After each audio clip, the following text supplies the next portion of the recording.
Patrick Deville, grand voyageur et esprit cosmopolite, dirige la Maison des écrivains étrangers et traducteurs de Saint-Nazaire et la revue du même nom. Il est l'auteur d'une douzaine de romans, dont le très remarqué Peste et choléra au Seuil Éditions. Mardi 21 septembre 2021, une rencontre avait lieu à la librairie Ombre Blanche avec Patrick Deville pour son nouveau roman Fénois, édition du Seuil.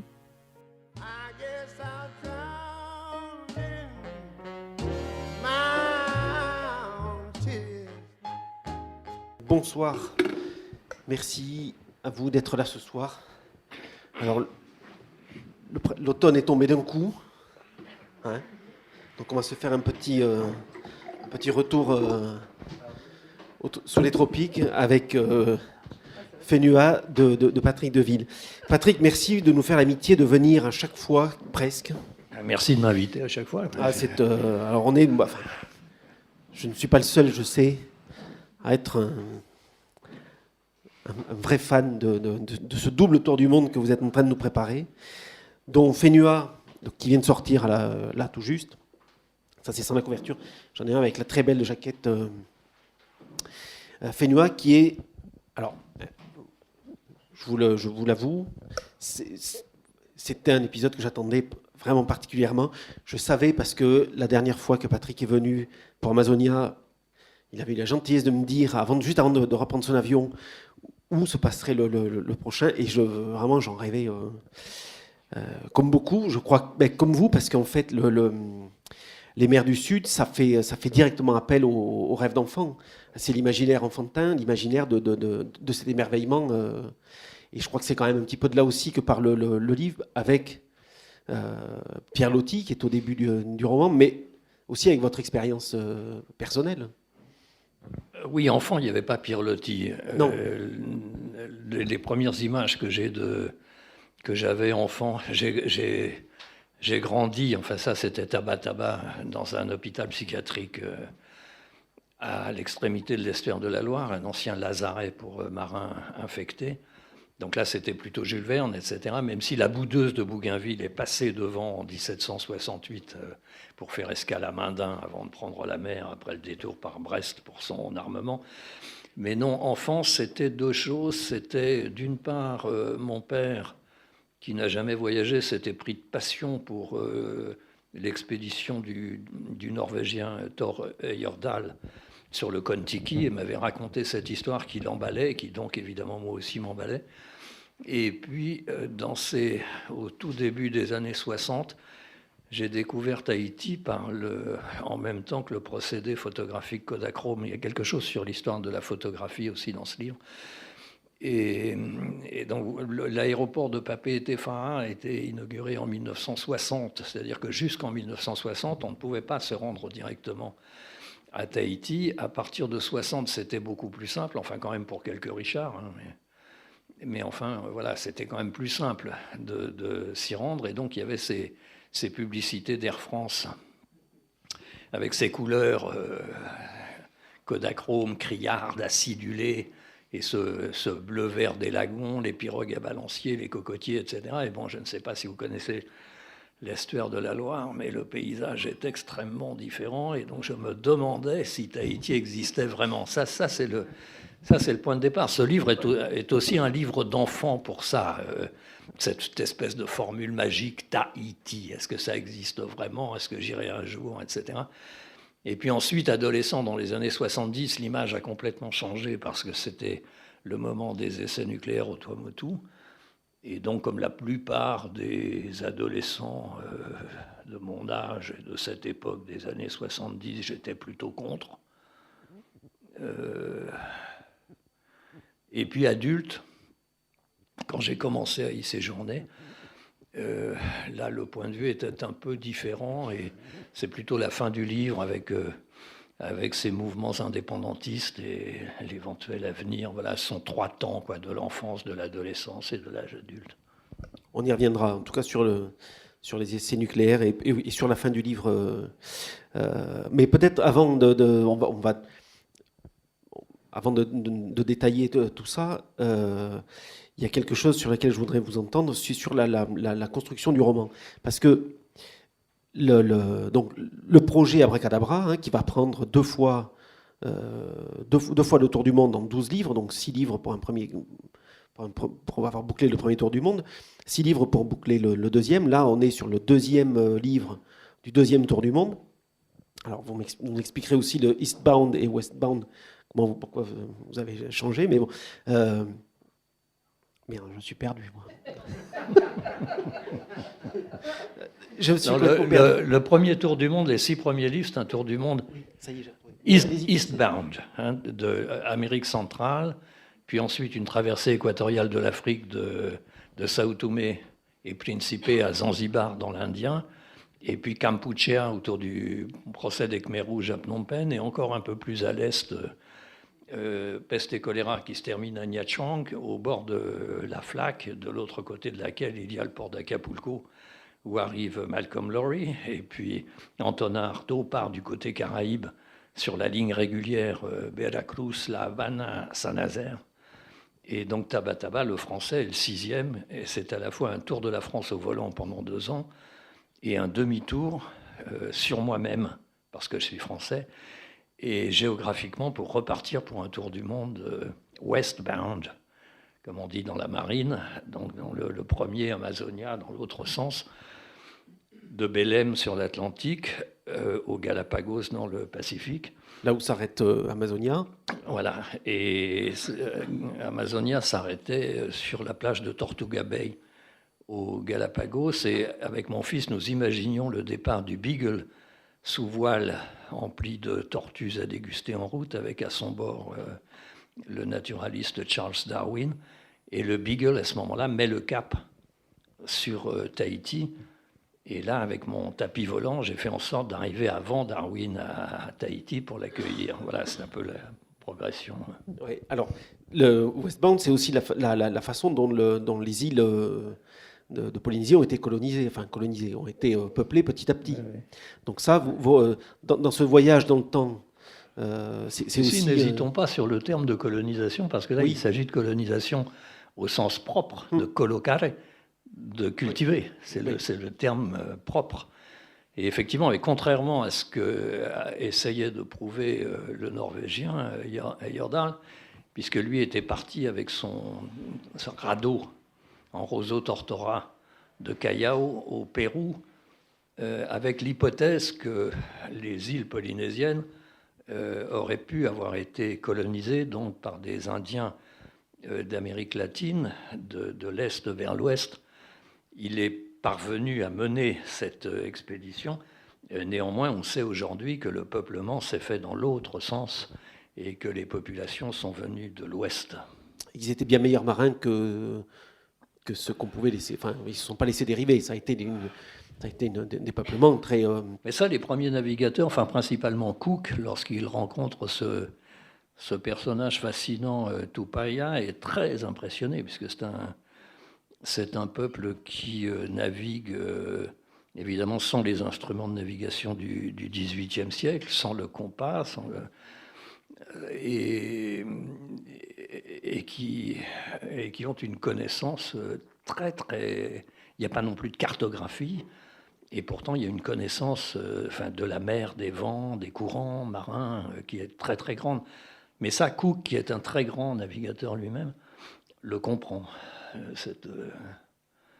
C'est une autre civilisation qui repose sur d'autres critères. C'est-à-dire que ce n'est pas du tout un peuple à l'état de nature, comme on a pu le croire au moment des Lumières et au moment des penseurs de l'état de nature. Ce sont deux civilisations sur des critères extrêmement différents et qui ont les avantages et les inconvénients de toute civilisation.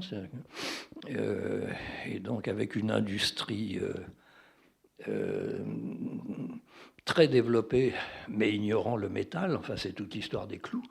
Mais par contre, avec des hameçons en nacre pour les différentes espèces de poissons, enfin, tout ça est extrêmement bien développé. Et puis, contrairement aux mythes, ce sont aussi des peuples extrêmement guerriers et cruels, autant que les peuples d'Europe. J'ai retrouvé ma question, c'était celle sur la forme du roman. Donc, les formes de... Chaque roman du cycle Abracadabra a sa forme spécifique. Hein, ça n'est pas quelque chose que vous reproduisez à l'identique. Et là, pour Fénua, Ça s'est imposé de suite de faire un déroulé chronologique. Enfin, ça s'est imposé de suite, je ne sais pas.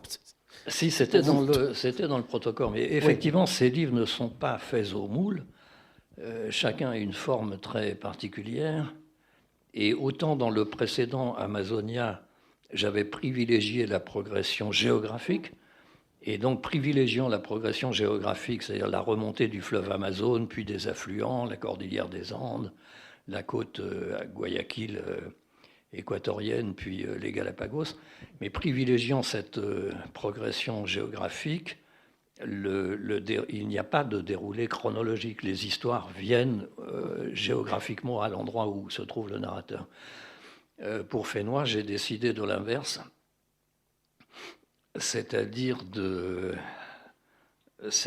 d'organiser d'une bibliothèque. Le livre, voilà, l'espèce de protocole, si vous voulez, c'est que j'ai décidé de retourner en Polynésie avec une bibliothèque assez fournie, de louer une cabane à Punaouia, au bord du lagon, à quelques kilomètres au sud de Papeete, et puis de déposer sur un bureau dans cette cabane l'ensemble de ces livres, classés chronologiquement par leur année d'écriture.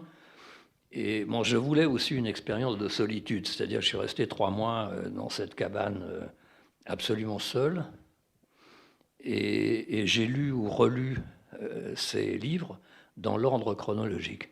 J'en ai lu beaucoup pour la première fois, j'en ai relu certains, évidemment que j'avais lu, L'île au trésor de Stevenson, évidemment, j'ai lu bien avant, et je voulais construire ce livre sur ces 2 lignes parallèles des Français et des Anglais. Alors à la fois avec les écrivains, les peintres, le cinéma, enfin la peinture, etc. Et aussi les savants. Enfin, et le livre est construit comme cela, chronologiquement. Bon, tous ces livres commencent en 1860. Là, pour moi, c'était un cadeau. Quand j'ai découvert que la première photographie de Tahiti avait été prise le 15 août 1860 par Gustave Viau, c'est un calotype, et donc j'en fais le point de départ. Évidemment, il y a un retour d'1 siècle en arrière, parce que je voulais assister à l'arrivée de la boudeuse en 1768 à Itia, et donc après je remonte jusqu'à... Le livre va jusqu'à la dernière condamnation chronologiquement de Gaston Floss. Enfin, la dernière, c'est pas sûr, parce qu'il est toujours vivant, mais en tout cas la plus récente, en décembre 2020. Donc c'est peut-être le voyage le plus immobile que vous ayez fait, finalement. Alors, vous êtes allé au bout du monde pour vous enfermer dans une cabane. Ça revient souvent dans le... Oui, enfin, la construction est tout de même en étoile, parce que oui. je sors de cette cabane pour aller dans les archipels. La Polynésie française, ce sont 5 archipels, sur les traces de ceux qui déjà allaient sur les traces, quoi. Donc en fait, c'est un peu en étoile, parce qu'il y a cette cabane sur l'île principale de Tahiti, et puis depuis cette cabane, je fais des sauts au Tuamotu, aux Marquises, à Bora Bora. Et puis il y a une exception tout de même, c'est cette ligne droite que je voulais refaire, très longue, pour suivre le petit frère de Gustave Viau, le premier photographe de Tahiti, le petit Julien Viau, qui part sur les traces de son grand frère tragiquement disparu, et qui donc embarque dans la marine militaire française à Valparaiso, sur la côte chilienne. Et je voulais refaire ce chemin avec l'escale sur l'île de Pâques, et puis de l'île de Pâques à Nuku'iva aux Marquises, puis des Marquises à Tahiti. Donc ça, c'est une longue horizontale. Parce qu'au départ, quand vous êtes arrivé, vous n'aviez pas établi de suite les voyages intérieurs que vous feriez. Ça s'est fait au fur et à mesure, ça, dans les 3 mois. Oui, pas vraiment. Parce que, bon, je pensais rester 4 mois. Je suis rentré par les derniers vols fin mars, avant les quarantaines que j'imaginais non fumeurs. Mais donc voilà, j'avais eu le temps d'aller où il fallait pour le livre. Et en fait, ces sauts de puce là, enfin même aux Marquises, enfin pas. Bon, j'ai réussi à obtenir, enfin comme je le mentionne, quoi, avec en achetant une ligne téléphonique locale, j'avais une adresse, j'avais une voiture de location, etc. Donc j'avais réussi à obtenir avec ça cette carte Marama de résident temporaire qui faisait que, en fait, enfin, quand tout va bien et qu'il n'y a pas les confinements, on prend quand même ses vols presque comme des avions taxis, quoi. Enfin, on peut se décider très vite et partir aux Marquises quelques jours, partir dans l'autre sens. Pas par bateau. Non, malheureusement. Non, ouais, ça se fait. Il n'y a pas. Si, mais là, c'est beaucoup plus compliqué. Ça, on ne peut pas partir au pied levé, il faut le prévoir à l'avance. Et puis, les quelques navires, enfin, comme la Ranui, ce sont des dates imposées, quoi. Il faut louer une cabine, il faut... et en fait, quand on utilise ça, parce que la Ranui, c'est un cargo mixte, donc il fait à la fois des livraisons de matériel, même d'automobiles, enfin de carburant, etc. Et puis avec des cabines passagers. Mais ou bien on prend ce truc et on ne descend que très brièvement aux escales, ou alors on descend aux escales et on attend le prochain qui parfois est 3 semaines après, quoi. Ouais, d'accord. Oui, donc c'est pas du tout la même. Ça ne correspondait pas à vos sauts de puce. Donc, dans le déroulé chronologique, la première étape importante pour vous, c'est les frères Loti, qui correspond quand même... Les frères Loti, c'est-à-dire les frères Viau. Oui, les frères Viau, oui. Dont le plus jeune prendra le pseudonyme de Loti. Prendra le pseudonyme de Pierre Loti, oui. Et là aussi, c'est le Gustave le grand frère qui envoie des lettres pour raconter l'émerveillement. Oui. Donc Loti a été comme un petit peu, parce que ça a été votre cas avec le Kon-Tiki, ça a été mon cas aussi avec Stevenson et puis les révoltés de la Bounty, cet émerveillement comme ça qui est quelque chose qu'on appréhende par l'imaginaire complètement. Donc vous commencez aussi le livre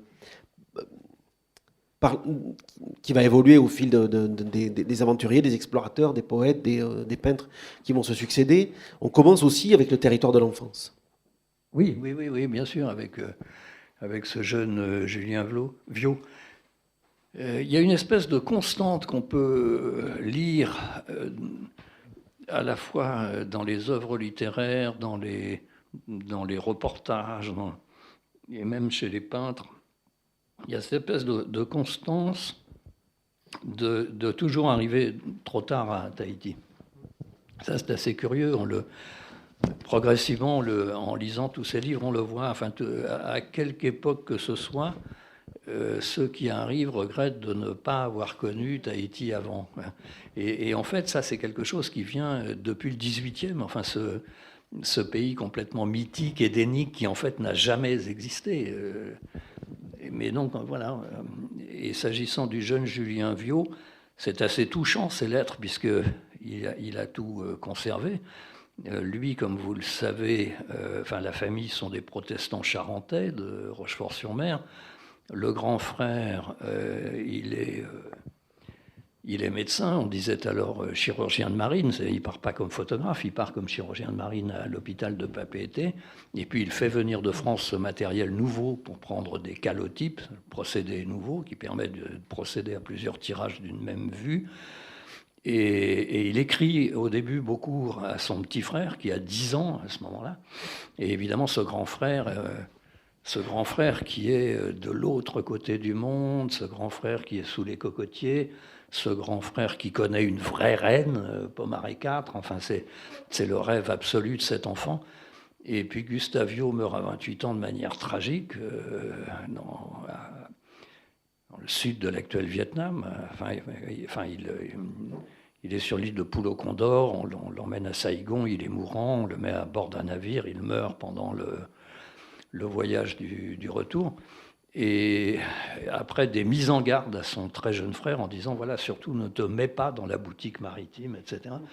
Et le petit frère désobéit après la mort de son grand frère Gustave et fait lui aussi la navale à l'école de Brest. Et il est affecté au bout d'un moment, lui aussi, sur cette ligne pour aller à Tahiti. Donc lui, il est doublement déçu. Enfin, d'une part, il va sur les traces de son grand frère mort, et puis il a tellement rêvé cette île à la lecture et au souvenir de son grand frère. Mais enfin, finalement, il écrit tout de même ce roman qu'il intitule Raraou.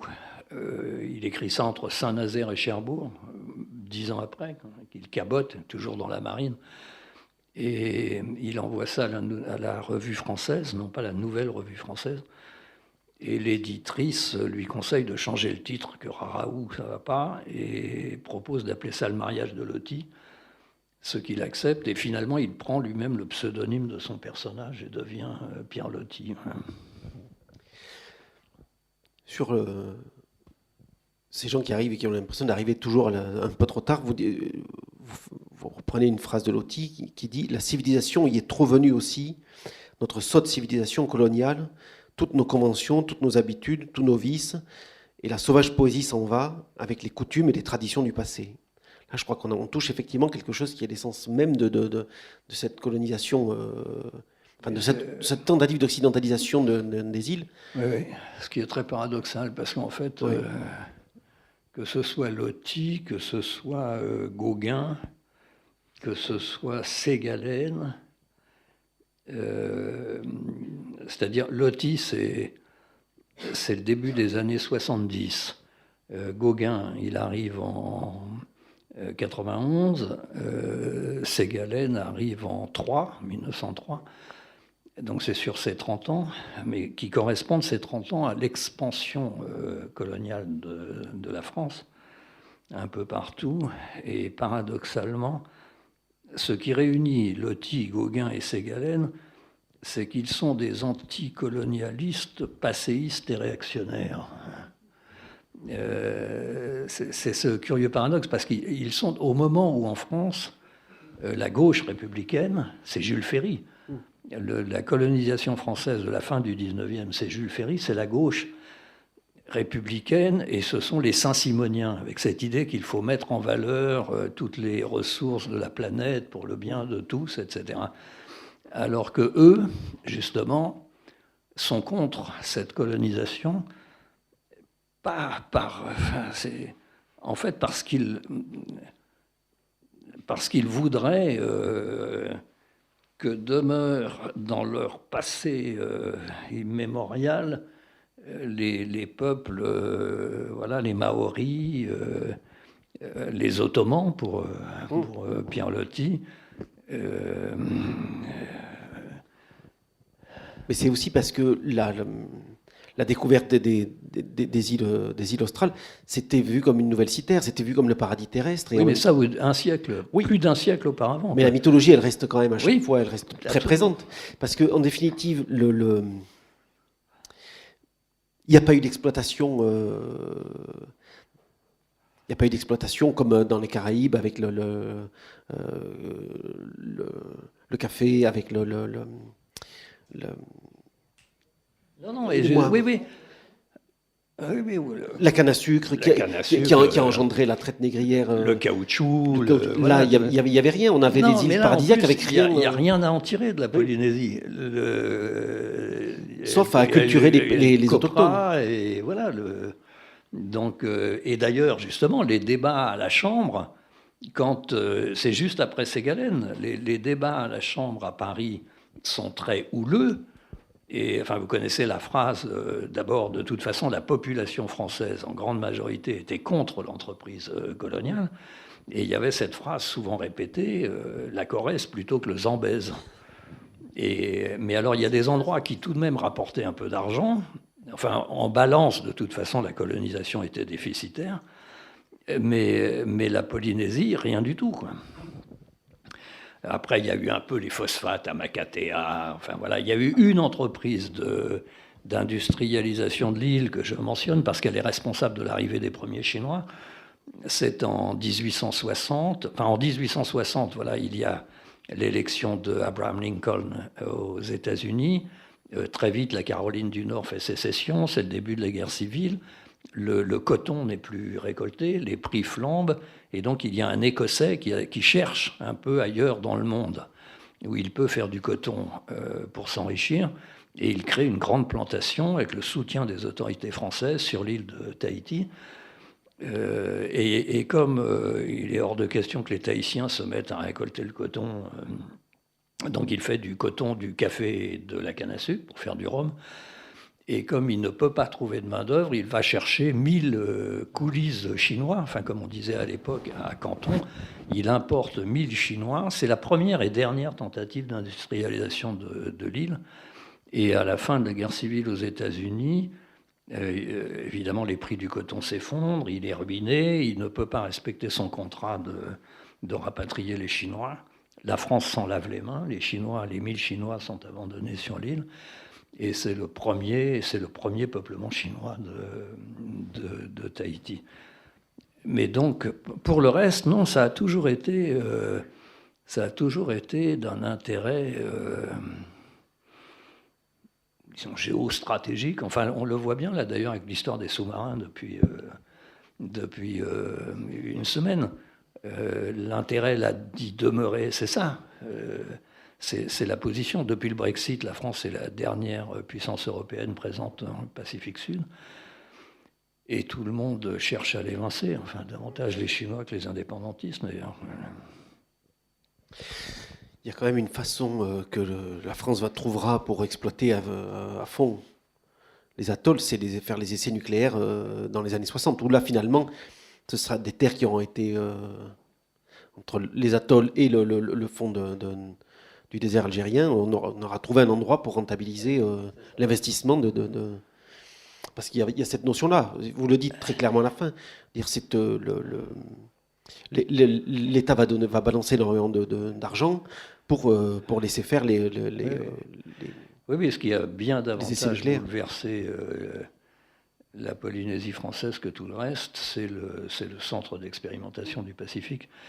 Parce qu'il fallait acheter la paix sociale et que donc il s'est mis à pleuvoir de l'argent sur la population, boom démographique, consumérisme, enfin voilà, ce qui a bouleversé en fait bien plus que 2 siècles auparavant, ce sont ces années des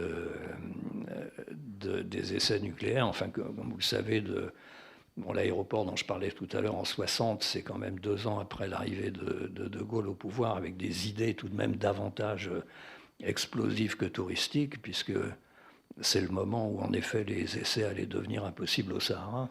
Oui. Et donc de 66 à 96, puisqu'ensuite il y a eu un moratoire sous Mitterrand, et puis Jacques Chirac a relancé les essais, enfin qui à ce moment-là sont souterrains, ne sont plus aériens. C'est ce qui a bien davantage bouleversé toute la Polynésie française, oui, bien sûr. Et on voit encore des stigmates de ça aujourd'hui, où finalement aujourd'hui Tahiti, est, comparativement aux autres îles, j'imagine Caraïbes, c'est à peu près pareil ou...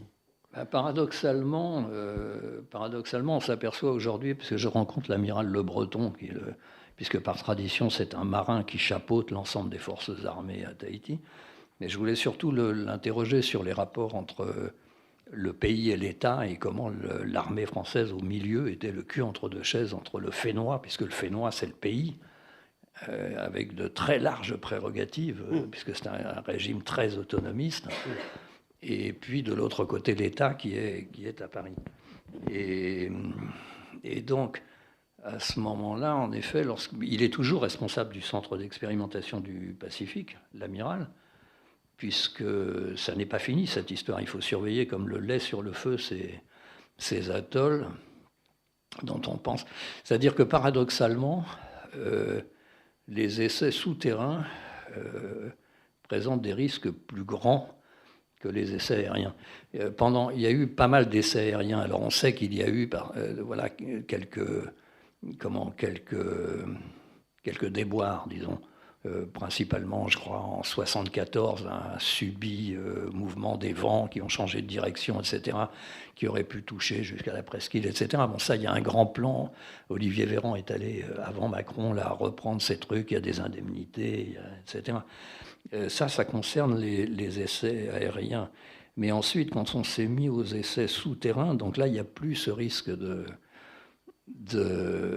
contamination aérienne, mais par contre, il y a ce risque des atolls fissurés qu'on surveille. Et là, en effet, oui, ça, je l'ai découvert sur place, enfin, puisqu'il y a une équipe. Tout ça est relié par fibre optique et il y a une équipe 24 heures sur 24 en région parisienne qui analyse les données de ces trucs. Et si jamais, en effet, quelque chose se passait, enfin un écroulement du cône volcanique sous-marin, là, ce serait absolument catastrophique. Ce qui est de toute façon également, enfin si on le relie aux histoires indépendantistes, évidemment, le Fénois n'aurait pas les moyens techniques de surveiller cela. Il faudrait bien que ce soit effectué comme ça. Et donc c'est toute cette ambiguïté. Enfin, et là, on le voit avec l'explosion qu'il y a eu de la pandémie de Covid depuis 3 semaines, un mois à Tahiti, puisque dans ses très larges prérogatives, le pays gère son système médical. Il y a l'hôpital de Taoné, etc. Sauf que là, complètement débordé, c'est l'État qui a envoyé la réserve médicale, qui a envoyé... Et qui vient, je ne sais pas, si vous l'avez vu, il y a 2 jours, là, c'est absolument la première fois, je ne sais même pas trop exactement pourquoi. Enfin, vous avez vu qu'il y a un avion qui a décollé de Tahiti avec 8 patients... 8 patients inconscients sous réanimateur. Donc pour 30 heures de vol, avec une escale à Pointe-à-Pitre, pour ramener 8 malades du Covid inconscients et sous réanimateur à Paris. Alors c'est aussi une... Bon, à la fois c'est complètement louable, puisqu'il s'agissait d'enlever un peu de pression sur l'hôpital du Taoné, quoi.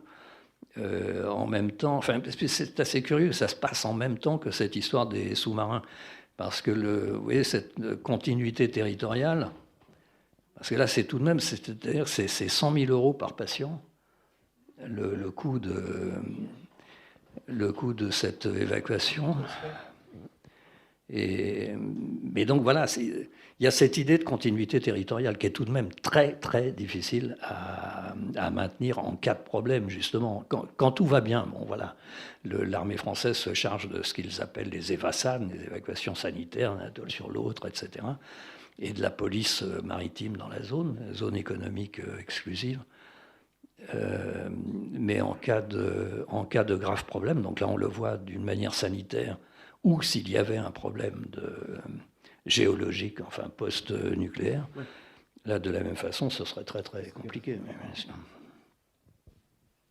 Justement, la France ne les a pas évacués vers l'Australie, quoi, ce qui aurait été beaucoup plus... ce qui aurait été beaucoup plus court. Voilà. On y reviendra peut-être un peu après. Là, on va remonter un peu le temps. Après Loti, l'autre... qui constitue avec ses galènes le noyau central du livre, qui est un poil plus épais que d'habitude. Le livre, oui. On n'est plus sur d'habitude 250 pages. Là, on a une centaine de pages. Enfin, pour mon plus grand plaisir, en tout cas. Ouais. Mais je me demandais si justement le confinement n'était pas passé un peu par là. Non, je ne sais pas, Amazonia était plus court. Amazonia était plus court. Mais Tabataba est plus long. Oui, mais Tabataba reste... D'autres raisons, il est plus, vous avez mis beaucoup plus de temps pour l'écrire aussi. Tabataba ? Oui. Ouais. Donc on remonte le temps, on passe à Gauguin, qui est, alors peut-être le plus le chercheur d'absolu, le chercheur de Loti tout à l'heure nous parlait de la sauvagerie, de la sauvagerie poétique qui disparaissait d'année en année sur les îles. Et Gauguin, c'est ça qu'il vient chercher, lui. C'est ça qui vous a fasciné dans la... J'ai l'impression qu'il y a une fascination de Gauguin. Oui, c'est vrai que c'est une vraie rencontre. Alors, là, c'est pareil. Enfin, ces tableaux, tout le monde les a en tête. Enfin, donc les toiles de Gauguin ont complètement perturbé notre image de la Polynésie. Dès qu'on prononce ce mot, même si maintenant on l'associe davantage aux marquises, parce qu'il y repose, mais enfin ce dernier séjour à Ivaoa, aux Marquises, est très bref, hein, c'est un peu plus d'1 an, alors qu'il y a 10 ans à Tahiti avant. Et donc c'est surtout quand on le lit, parce que finalement on voit davantage les toiles. Je me suis promené avant, en préparant le livre, j'ai essayé de voir le plus possible de toiles de Gauguin originales. J'ai profité d'une très très belle exposition temporaire à la Fondation Beyeler à Bâle. Mais quand on le lit, d'abord c'est beaucoup plus touchant. Enfin, il y a une intimité ce n'est pas dans les toiles. Et oui, il y a ce goût de l'ailleurs, de la sauvagerie. Ce qui est intéressant, c'est qu'il hésite énormément. Ça, j'ai beaucoup aimé dans les correspondances de Gauguin. Enfin, il cherche où partir, quoi, comme si c'était intransitif. Enfin, d'abord, il a passé son enfance à Lima. Il y a la mort tragique de son père républicain à l'escale de Port-Famine, tout au sud de l'Amérique latine, alors que lui-même fuit à Lima pour aller créer un journal. Donc il est orphelin, il passe son enfance à Lima. Quand il revient, il a cet accent espagnol. Il est un peu ostracisé, il est à Orléans, il découvre la pluie à Orléans, enfin voilà. Puisque, comme vous le savez, il ne pleut jamais à Lima. C'est la ville où il ne pleut jamais. Et donc il a ensuite, voilà, enfin, il joue aussi de cette image, quoi. Il se dit descendant des Incas, etc. Comme tout le monde, quoi. On fait une force de ses faiblesses. On se moque de lui parce qu'il a ce putain d'accent péruvien, etc. Il en rajoute. Et puis ensuite, il part plusieurs fois. Enfin, d'abord, il part manier la pioche dans le canal de Panama, de Ferdinand de Lesseps, et puis la Martinique, etc. Après, il y a l'épisode arlésien avec Vincent Van Gogh, et ensuite, il cherche où partir. Et dans sa correspondance, c'est vraiment très intéressant, et c'est beaucoup, si on la met en rapport avec celle de Rimbaud, quasiment au même moment, c'est pareil, c'est partir, quoi. C'est pas aller là ou ailleurs, c'est partir. Et il hésite beaucoup, enfin, il imagine. D'abord, il cherche quelque chose de plus sauvage encore que la Bretagne. Et plus sauvage que le Pouldu et Pont-Aven, parce que ça commence à pas être assez sauvage, qu'il y a trop de peintres, enfin. Et donc il imagine Madagascar, il imagine le Tonkin, il fait des démarches. Et c'est très progressivement qu'il s'arrête sur Tahiti. Et c'est Van Gogh qui l'oriente sur Tahiti. C'est Van Gogh qui lit Pierre Loti, qui le convainc de lire Pierre Loti, et qui lui dit que sa peinture, ça ressemble à ce que fait Loti en littérature. Et finalement, il se décide pour Tahiti. Mais non, il est très touchant. Mais il n'y a pas que ça, parce qu'il devient journaliste. Il crée un petit journal, une espèce de canard enchaîné local. Il est ostracisé, il ne cesse d'attaquer le gouverneur, les colons, d'écrire des papiers. Et ça en fait un personnage. Et puis bon, la légende, après, c'est la mort, mais en fait, il aurait bien aimé ne pas être si légendaire, quoi. Oui. C'est-à-dire qu'à quelques mois près, Ségalen l'aurait sauvé. Là encore, il y a ce parallèle incroyable, puisque j'ai une passion pour les éphémérides, les dates que je mémorise. Et donc à Tahiti, lorsqu'il écrit que Rimbaud était son ami, ce qui est faux, Gauguin a beaucoup picolé avec Verlaine, mais Rimbaud était déjà parti. Mais par contre, à 8 jours près, ils se sont croisés sur le port de Marseille, quoi. En 91, Rimbaud est débarqué sur une civière avec la jambe qu'on va amputer. Vous connaissez l'histoire. Au moment où Gauguin, à 8 jours près, lui prend le navire pour son premier départ vers Tahiti. Et à la fin, aux Marquises, si Ségalen était arrivé 3 mois plus tôt, vraisemblablement, enfin bon, on ne sait rien, mais peut-être aurait-il ordonné l'amputation de cette jambe et son évacuation à son tour sur une civière, etc. Parce que ça, c'est très touchant. Il implore à la fin. Son meilleur ami et son exécuteur testamentaire, c'est le peintre Monfred. Et il a une correspondance avec Monfred. Et il dit à Monfred qu'il veut rentrer, qu'il n'en peut plus, qu'il est malade, qu'il va crever. Et Monfred le condamne à mort par amitié. Lui répond pour sa postérité. Surtout n'en faites rien. Vous êtes en train d'entrer dans l'histoire de l'art. Vous êtes en train, Vollard s'occupe de vendre vos tableaux. On parle de vous comme le peintre lointain, etc. Surtout ne rentrez pas. Et Gauguin va jusqu'à implorer. Il lui écrit, mais personne n'en saurait rien. Je passerai par Paris, je me cacherai en Espagne et j'enverrai des toiles tahitiennes depuis l'Espagne. Voilà. Et Monfred lui dit, non, non, pas question. Et il en meurt. Mais est-ce que c'est parce qu'il y a le précédent Van Gogh ou pas? Parce que voilà. Comment ? Est-ce que c'est parce qu'il y a le précédent Van Gogh de cette postérité comme ça Parce que Van Gogh, à ce moment-là, a l'avantage d'être mort, enfin, oui, pour les ça. marchands.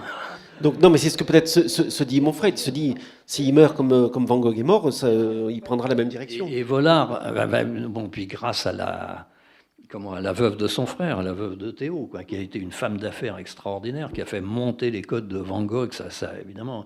Et puis il y a l'avantage, évidemment, qu'il ne peut plus y avoir de nouvelles toiles de Vincent, donc voilà, ça prend... Et Gauguin n'en est pas encore là. D'ailleurs, il râle, enfin, il ne cesse d'écrire que c'est lui le maître et pas Vincent, qu'il est allé à Arles pour apprendre à peindre à Vincent. Enfin,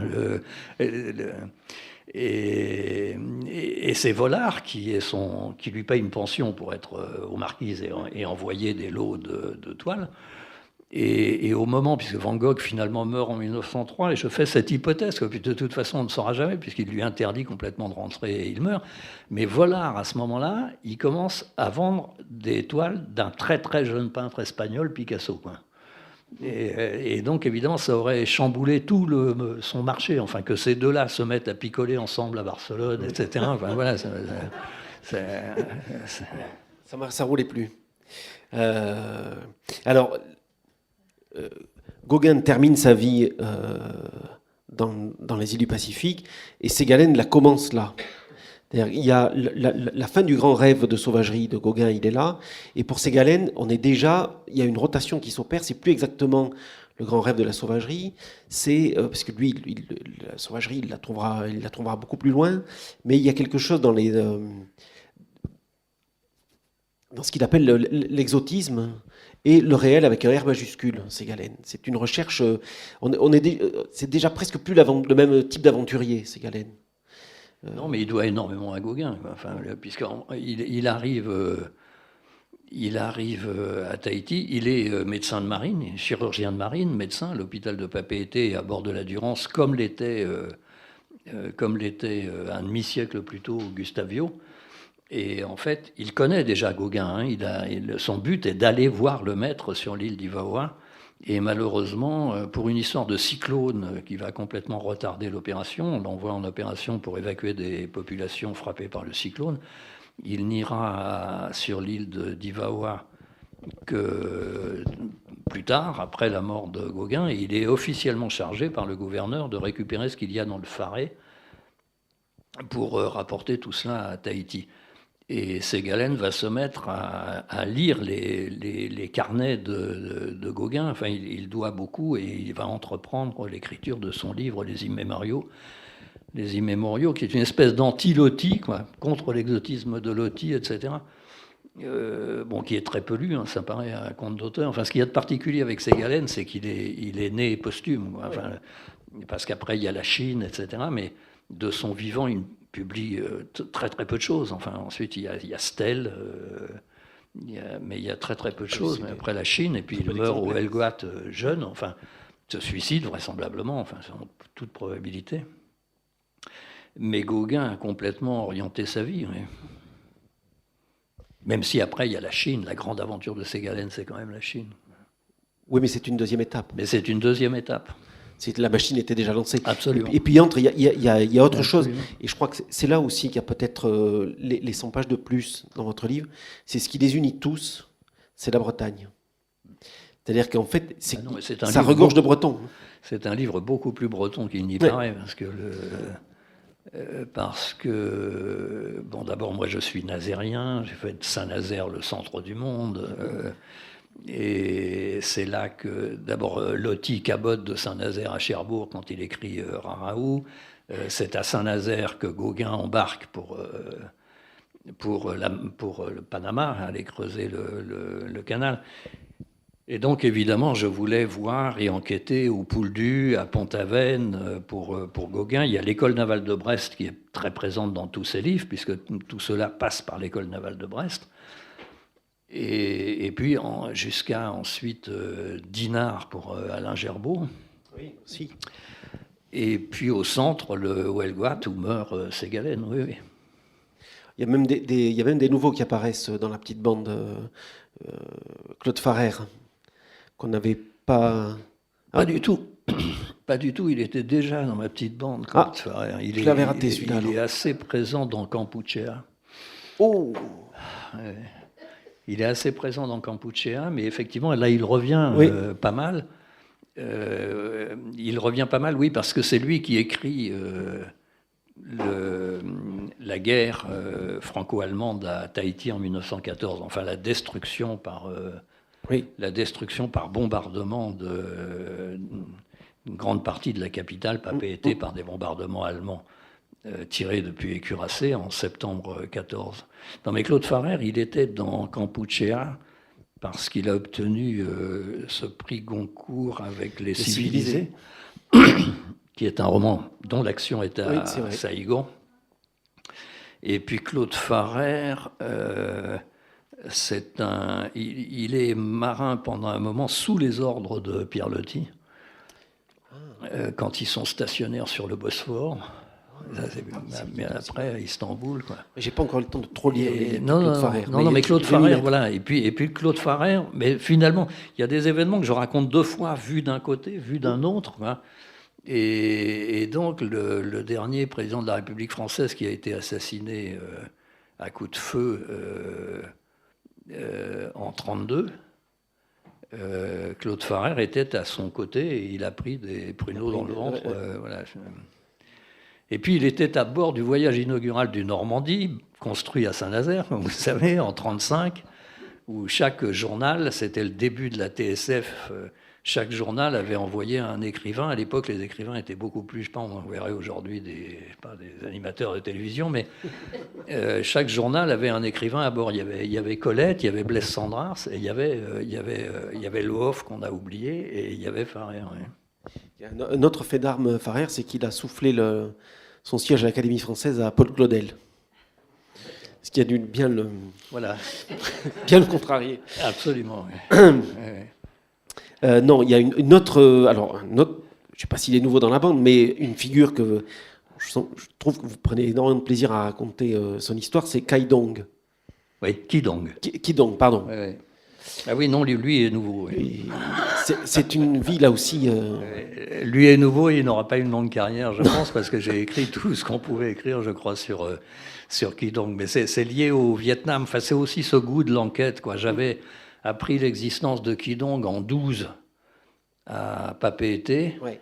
Et quelqu'un m'avait remis quelques documents, très peu de choses, mais m'avait parlé de cet anamite qui reposait au cimetière de Tahiti. Et donc j'ai un peu enquêté pour savoir qui était ce Kidong. Je savais qu'il y a à Saïgon une petite rue Kidong, mais en fait même à Saïgon, personne ne sait qui est ce type et pourquoi la rue s'appelle comme ça. Et donc quand je suis retourné au Vietnam, j'ai demandé à des amis de l'école française d'Extrême-Orient de chercher ce qu'il y avait sur ce Kidong dans les archives à Saïgon. Et c'est une histoire très rocambolesque. Enfin, j'aime beaucoup ce genre d'histoire, quoi, puisque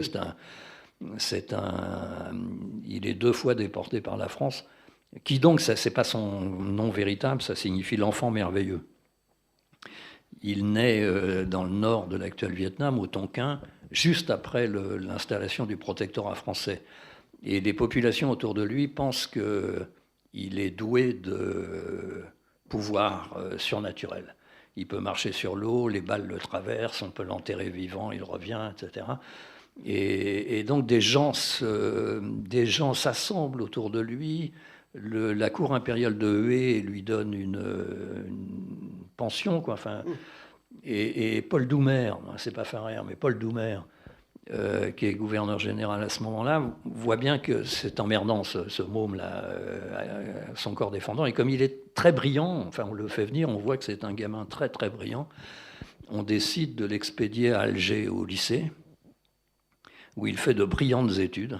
Il est doublement bachelier en lettres et en sciences. Il étudie la médecine. Enfin, il commence à étudier la médecine, mais à ce moment-là, tout de même, on ne peut pas être médecin si on est indigène. Il s'arrête à l'infirmerie. Et puis, on le ramène dans l'actuel Vietnam, en se disant maintenant il va promouvoir la culture française, la civilisation française, il va aider la colonisation, et pas du tout parce que finalement, là encore, voilà, plein d'hommes se rassemblent autour de lui, mais c'est très important. Donc là, on décide que ça suffit, on l'arrête, et on se dit, voilà, il faut l'éloigner encore plus, et donc on l'envoie, on le déporte à Tahiti. Pas aller plus loin. On le déporte. Si, il peut aller plus loin parce que justement le gouverneur à Tahiti trouve que ça n'est pas un lieu de déportation, Tahiti, qu'il pourrait grimper à bord d'un avion marchand, comme le fera d'ailleurs plus tard Ho Chi Minh, et se faire cuisinier de bord, etc. Donc il décide de l'envoyer encore plus loin, aux Marquises, et même pas à Nuku-Hiva, mais sur une île encore plus lointaine, à Hivaoa, il est payé comme infirmier sur l'île, envoyé par la France, et finalement il devient l'infirmier et l'ami de Paul Gauguin jusqu'à la mort de celui-ci. Voilà, Et puis il écrit une pièce de théâtre que j'ai trouvée. Il écrit une pièce de théâtre en alexandrin français intitulée La vie d'un vieux peintre aux Marquises.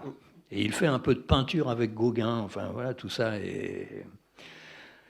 Et puis, comme il est incorrigible, c'est vraiment l'emmerdeur, quoi. Ensuite, il va envoyer des courriers au roi d'Angleterre en demandant à l'Angleterre d'attaquer la colonie française de Cochinchine pour libérer le peuple vietnamien de la mainmise de la France et surtout rapatrier Quidong, qui est toujours à Hivaoa. Après Ségalen, je crois que la question du rapport avec la Polynésie change complètement.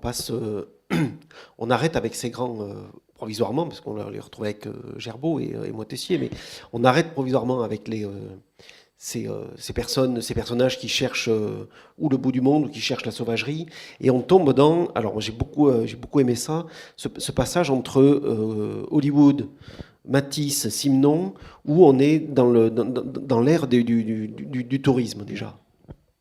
Et c'est vraiment du tourisme de bonne loi, du pur tourisme colonial, ni plus ni moins.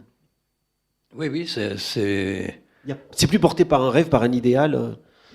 Par un rêve, sans doute, si, mais enfin, les messageries maritimes ouvrent une ligne, je crois que c'est en 23. C'est toujours lié à des développements, à des raccourcissements des voyages. Du monde, des temps, voilà. Et donc, les messageries maritimes, après la Première Guerre mondiale, installe une ligne régulière qui rend tout de même la Polynésie beaucoup plus accessible, même si c'est un très long voyage, très très cher. Mais ça permet à des artistes qui ont assez bien réussi, comme Henri Matisse, qui ira passer 6 mois à Tahiti, et puis quelques années après à Georges Simenon, qui va également écrire là-bas 2 romans, et puis beaucoup d'articles. Mais ça devient effectivement une villégiature de riches voyageurs, de touristes d'ailleurs, puisque Simenon écrit ce roman Touriste de bananes sur justement ce rêve de certains qui voudraient partir, et qui partent d'ailleurs à Tahiti pour vivre de rien, dans une cabane dans la montagne, etc. Et que généralement, on retrouve très vite qui redescendent et qui demandent à être rapatriés sanitaires, ou qui ne tiennent pas. Donc c'est une autre façon de voir ce rêve, quoi. Et après, il y a Gerbaud qui, lui, revient à quelque chose de beaucoup plus... habité, parce que Alain Gerbaud, c'est une vie comme vous devez les aimer. Aviateur pendant la Première Guerre mondiale, décoré de la croix de guerre, champion de tennis au tout début des années 20. Vice-champion du monde de tennis en double, quand même. Oui, avec Suzanne Lenglen. Oui, oui, c'est ça. Et puis, on a l'impression qu'il largue tout Ouais, ouais. pour aller courir après une chimère. Oui, il est le premier à avoir traversé seul l'Atlantique à la voile avec un navire qui n'était absolument pas fait pour ça. Sans radio, sans canot de sauvetage, quasiment, voilà, pas prêt, etc. Il met 100 jours. Et puis ensuite, il part pour ce tour du monde. Enfin, c'est un aventurier absolument magnifique. Et qui finit tragiquement parce qu'en 40, voilà, assez bêtement, il choisit Pétain au lieu de De Gaulle. Et donc, il est chassé. Il part seul à la voile, il a la malaria, il n'est pas équipé, etc. Il est très surveillé par les Britanniques et les Australiens, puisqu'il devient un ennemi, et un ennemi également de la Polynésie française, parce que très vite s'y crée l'un des tout premiers comités de la France libre. Et donc il reprend son errance, sans plus savoir où aller. Et on découvrira après la guerre qu'il est mort au Timor, quelques jours avant l'invasion de l'île par les Japonais. Et la France, peu rancunière, ira néanmoins, enverra Dumont d'Urville chercher ce qui pourrait être ses ossements pour les rapporter à Bora Bora. Est-ce que vous avez des questions pour Patrick Deville ?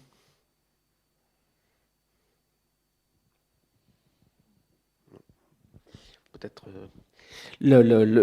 J'ai trouvé que la fin les derniers chapitres, donc il reste après les chapitres sur les essais nucléaires et ce moment atomique, et je les ai trouvés après les tout derniers sur les histoires de Floss et de ce qui est devenu le Tahiti sur les dernières décennies.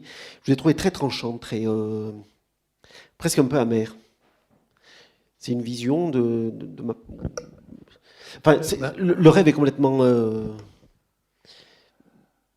Qu'est-ce qui reste finalement de la mythologie de l'enfant que vous avez été avec cette question de... Ah oui, évidemment, mais enfin ça n'est pas propre à Tahiti. Hein. Ah oui. Vieillissant, le monde paraît moins idyllique qu'on l'imaginait enfant.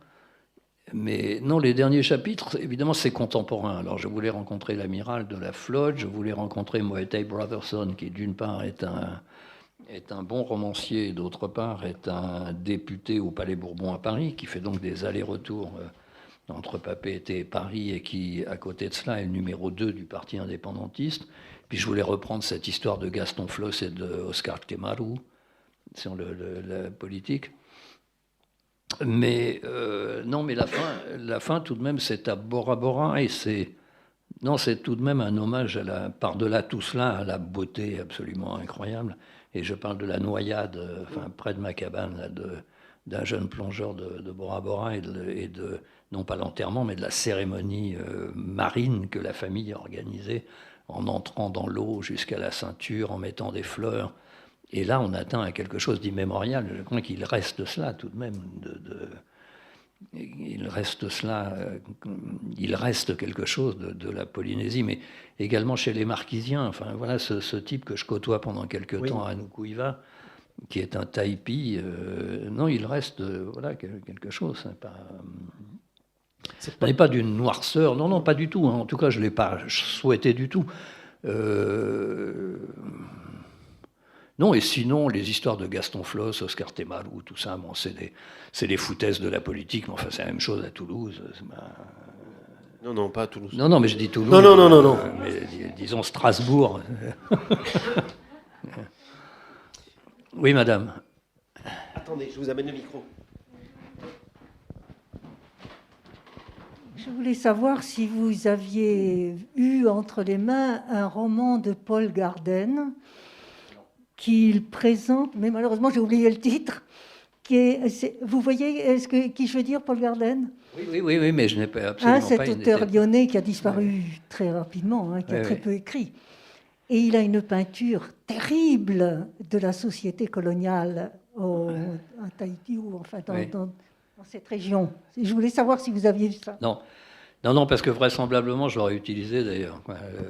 De la même façon qu'il y a ce tout petit livre d'Elsa Triolet à Tahiti, qui était pour moi une découverte, parce qu'on n'associe pas tellement Elsa Triolet à Tahiti, pas instantanément, mais...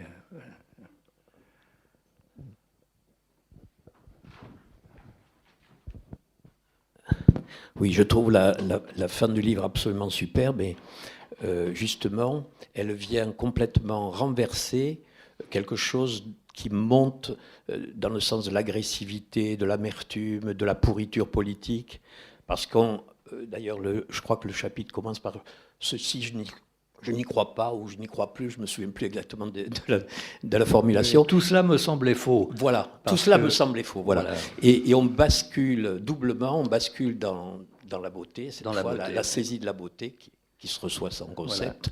Voilà. Et puis, j'ai trouvé ça très fort, on bascule doublement parce qu'on quitte l'atmosphère aérienne pour s'immerger. Il y a une vraie immersion et fictivement, on se retrouve parmi les poissons. Voilà, il y a une espèce d'émerveillement qui est multiplié par cette fin assez merveilleuse, au sens fort du terme. Là, je retrouve le rêve d'enfant. Voilà, exactement. Parce qu'enfant, j'ai grandi au bord de l'eau, avec ce Lazaret. Mais enfant, même tout petit, je ne voyais pas mes pieds dans 10 cm d'eau. C'est l'estuaire bourbeux, vaseux de la Loire. Et là, il y a tout de même cet éblouissement, cette beauté extraordinaire et la promesse de Tahiti. Enfin, peut-être Ayatea, mais en l'occurrence, c'est Bora Bora en plus. Mais, et c'est aussi malheureusement sous l'eau que se passe le plus gros de l'inquiétude actuellement, avec la fissuration de l'atoll du Mururoa. Voilà. Et puis, vous l'avez évoqué parce que on pense que si le bloc à moitié détaché tombe à l'eau, il y aura un tsunami terrible qui va rayer de la carte. Incroyable quand l'amiral dans son bureau me montrait la carte. Et effectivement, s'il y a cela, mais je le mentionne, un tsunami tel que des atolls, évidemment des Tuamotu seront complètement submergés, mais qu'à Tahiti, toute la RDO, enfin toute la route de ceinture, y compris la centrale thermique de Punauia, c'est-à-dire plus d'électricité, plus rien, plus de port ni d'aéroport, et la population montée dans la montagne à attendre des parachutages de... Si on a le temps. Ah oui, c'est...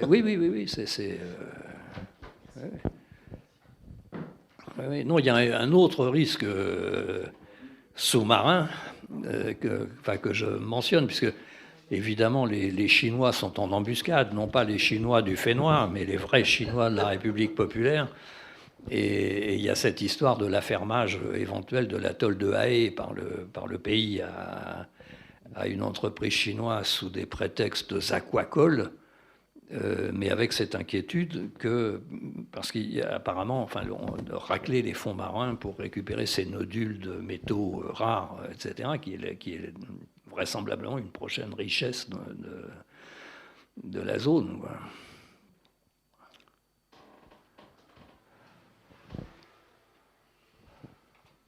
Bien sûr, il y a d'autres grandes figures dont on n'a pas parlé, qu'on aurait pu évoquer. Il y a évidemment Stevenson, il y a Melville, il y a London, et c'est vrai que vous leur donnez pas le premier rôle qui aurait été peut-être un peu plus attendu. C'est-à-dire que c'était peut-être moins attendu de mettre l'accent sur Ségalen, sur Gauguin, que sur les... Gauguin, c'était quand même très attendu, j'imagine. Oui, non, parce que j'imaginais bien, parce qu'il y a même un chapitre qui s'appelle Paul et Vincent, que je ne pouvais pas ne pas faire. Mais évidemment, c'est tellement tarte à la crème, le truc d'Arles. Mais je l'ai fait néanmoins parce qu'on ne peut rien comprendre à Gauguin si on ne reprend pas un peu cet épisode arlésien, quoi.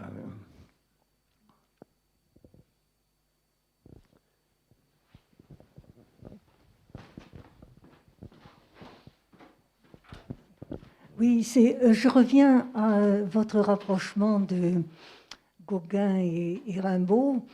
Ils ont tellement, d'après leurs écrits et ce qu'est devenu Rimbaud en Afrique, ils sont tellement aux antipodes, à mon avis, ce qu'écrit Gauguin, par exemple, sur la religion, sur les catholiques présents là-bas,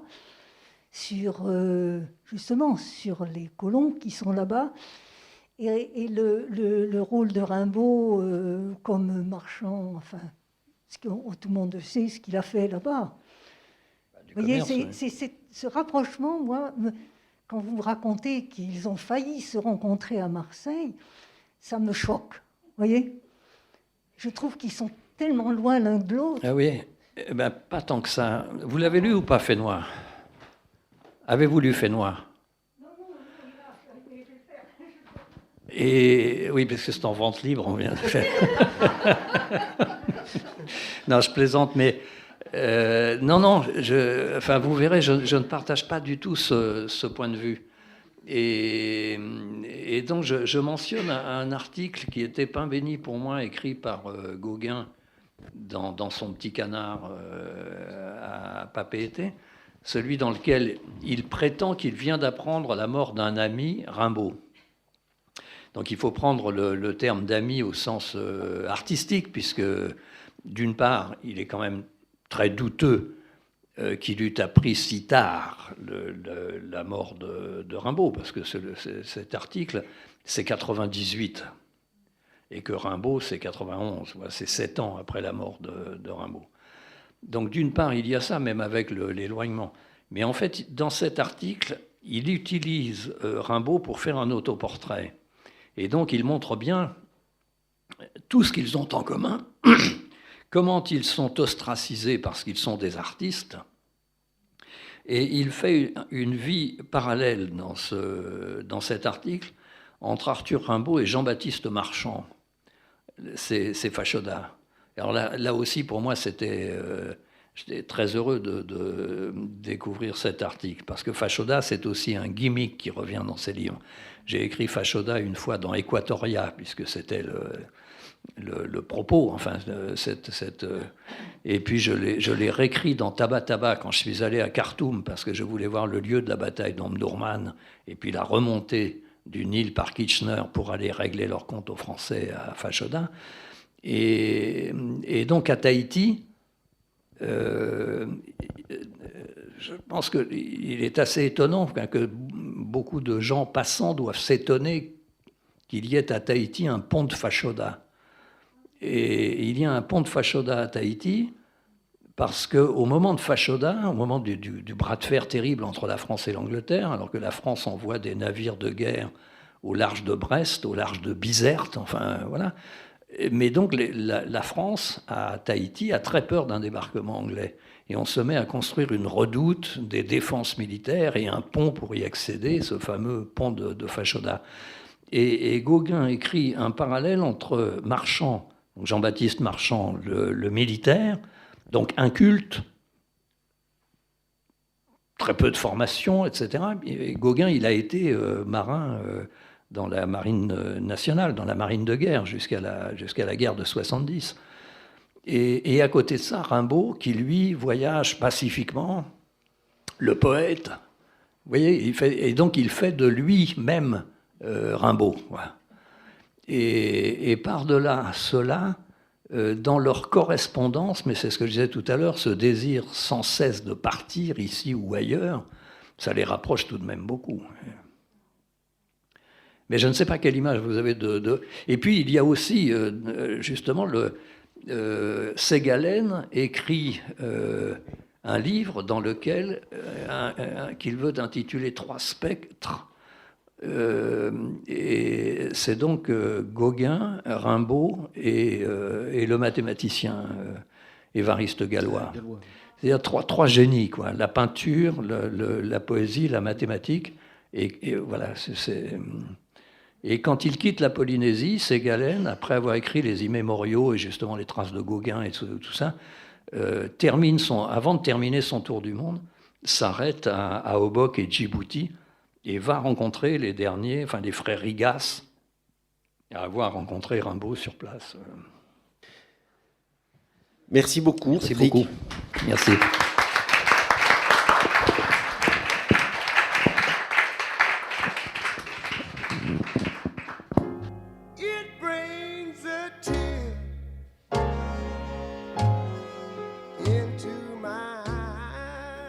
Il s'agissait de Patrick Deville lors de la présentation à la librairie Ombre Blanche de son roman Fait Noir, publié aux éditions du Seuil. La rencontre que vous venez d'écouter a été enregistrée mardi 21 septembre 2021, réalisée et mise en onde par Radio Radio. Since you've been gone, I guess I'll try